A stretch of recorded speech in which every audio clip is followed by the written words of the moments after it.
జగిత్యాల జిల్లా మెట్పల్లి మండలంలోని ఆత్మకూరు గ్రామంలో రైతు రుణమాఫీపై సంబరాలు జరుపుకున్నారు. ఈ సందర్భంగా కాంగ్రెస్ పార్టీ మండల ఎస్ఎల్ ప్రెసిడెంట్ నేరెళ్ల శ్రీనివాస్ మాట్లాడుతూ కాంగ్రెస్ పార్టీ వరంగల్ డిక్లరేషన్ సభలో సోనియా గాంధీ, రాహుల్ గాంధీ నేతృత్వంలో మాట ఇచ్చిన 2 లక్షల రుణమాఫీ హామీని ఈ రోజు తెలంగాణ కాంగ్రెస్ ప్రభుత్వం CM Revanth Reddy, deputy CM బట్టి విక్రమార్క, వ్యవసాయ శాఖ మంత్రి తుమ్మల నాగేశ్వరరావు ప్రవేశపెట్టిన 2 లక్షల రుణమాఫీలో భాగంగా ఈ రోజు లక్షలోపు అర్హులైన రైతులకు రుణమాఫీ వర్తింపజేయడంపై హర్షం వ్యక్తం చేస్తూ ఆత్మకూరు కాంగ్రెస్ పార్టీ కార్యకర్తలు, రైతులు సంబరాలు జరుపుకున్నారని తెలిపారు. సీఎం రేవంత్ రెడ్డి చిత్రపటానికి పాలాభిషేకం చేస్తూ రుణమాఫీ చేసినందుకు రైతులందరూ ధన్యవాదాలు తెలుపుతూ సంతోషం వ్యక్తం చేశారు. ఈ కార్యక్రమంలో ఎస్ఎస్ఎల్ మండల అధ్యక్షులు నేరెళ్ల శ్రీనివాస్తో పాటు గ్రామ శాఖ అధ్యక్షులు ప్రదీప్ రెడ్డి, నవీన్, నరేష్, అలాగే భూమ్లా రెడ్డి, జీవన్ రెడ్డి, రమేష్, సుధాకర్, మాసం రాజా, నర్సారెడ్డి, రైతులు తదితరులు పాల్గొన్నారు.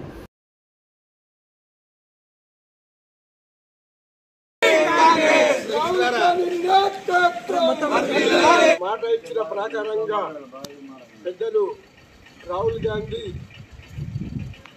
2 లక్షల రుణమాఫీ వరకు ఇచ్చిన మాట తప్పకుండా వారి మాట ప్రకారంగా తెలంగాణ లెవెల్లా అందరికీ చేసిండు. 6 నెలల్లో ఇటువంటి పథకాన్ని భారతదేశంలో కూడా ఎవరు చేయలేరు. కాంగ్రెస్ రేవంత్ రెడ్డి నాయకత్వం వర్ధిల్లాలి.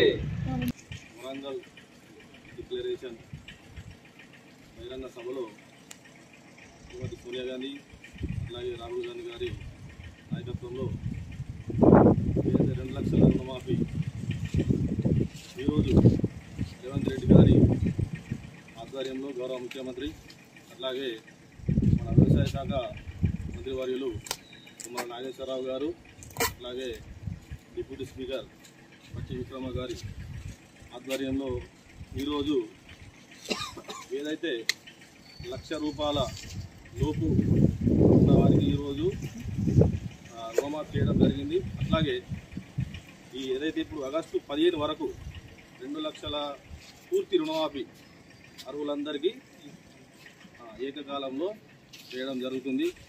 అట్లాగే ఈరోజు 7 లక్షల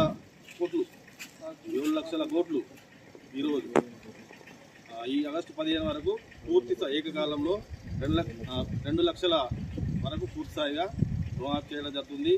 ఇది భారతదేశ చరిత్రలో కొంచెం మనము అంటే గర్వించదగ్గ విషయం, చెప్పుకోదగ్గ విషయం.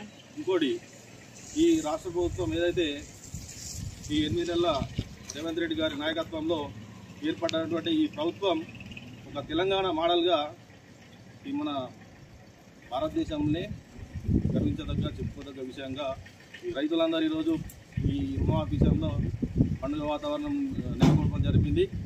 ఈ విషయం మీద అందరం రేవంత్ రెడ్డి గారికి, కాంగ్రెస్ ప్రభుత్వానికి, సోనియా గాంధీ గారికి, అట్లాగే రైతుల పక్షాన అందరం ధన్యవాదాలు తెలుపుతూ ముగిస్తున్నాం.